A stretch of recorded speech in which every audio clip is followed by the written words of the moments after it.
जिस जगह आप खड़े हैं जी ये द्वापर युग में पांचाल प्रदेश के नाम से एक स्टेट था। जी एक और उसकी राजधानी थी, पुराणों में जो वर्णित है जी वो पांचाल प्रदेश की राजधानी काम्पिल्य के नाम से, पांचाल की राजधानी काम्पिल्य के नाम जी से उसका अपभ्रंश हो गया वो जी। कंपिल। अपभ्रंश होकर के कंपिल कहा जाने लगा। जी हाँ, मैंने जो संस्कृत में काम्पिल्य के नाम से आपको पुराणों में इसका उल्लेख मिलेगा। यहाँ राजा द्रुपद ने याज्ञवल्क्य ऋषि द्वारा इस स्थान पे शत्रुनाशन यज्ञ किया।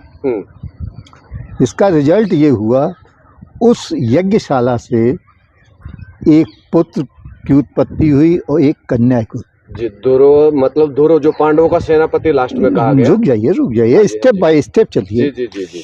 तो द्रौपदी जो है और घृष्टघुम्न का बर्थ प्लेस ये स्थान है, ये जो कुंड बना हुआ। जी हाँ, ये उस समय का यज्ञशाला थी और यज्ञ कुंड था। इसमें याज्ञवल्क्य ऋषि जो थे उन्होंने जो राजा द्रुपद द्वारा यज्ञ कराया था, उस यज्ञ का नाम था, उसमें एडजेक्टिव लगा है शत्रुनाशन यज्ञ। शत्रुनाशन हाँ, माने शत्रु का नाश करने के उद्देश्य से वो यज्ञ कराया गया।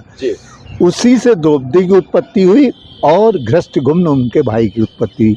यही कौरवों के नाश का कारण बनी। ये तो द्वापर युग का है।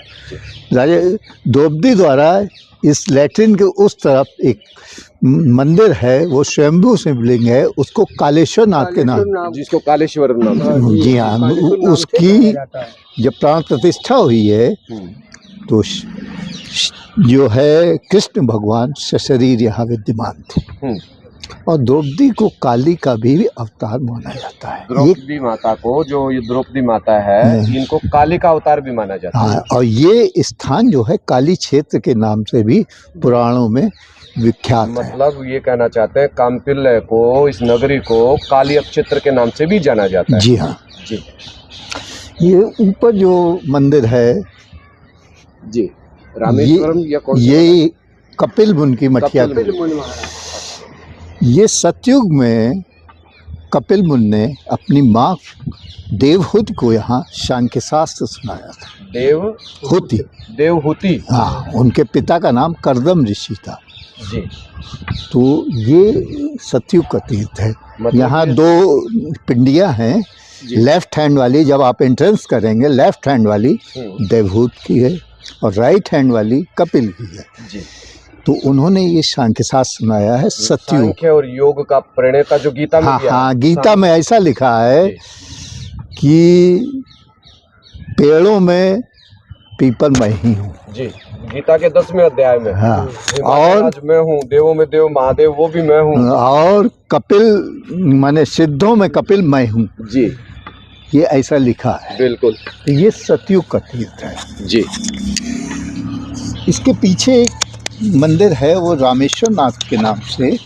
जी, रामेश्वर नाथ के। जी। वो त्रेता युग में राम के सबसे छोटे भाई शत्रुघ्न जी ने मथुरा में लवणासुर नाम के राक्षस का वध किया था। लवणासुर हाँ जी। तो वो वध करने के पहले उन्होंने इस शिवलिंग की स्थापना की। ये वही शिवलिंग है जिसकी अशोक वाटिका में सीता जी ने उपासना की। उससे जब रावण के वहाँ थे, हाँ, उससे पहले रावण ने भी इनके अभिषेक किया है।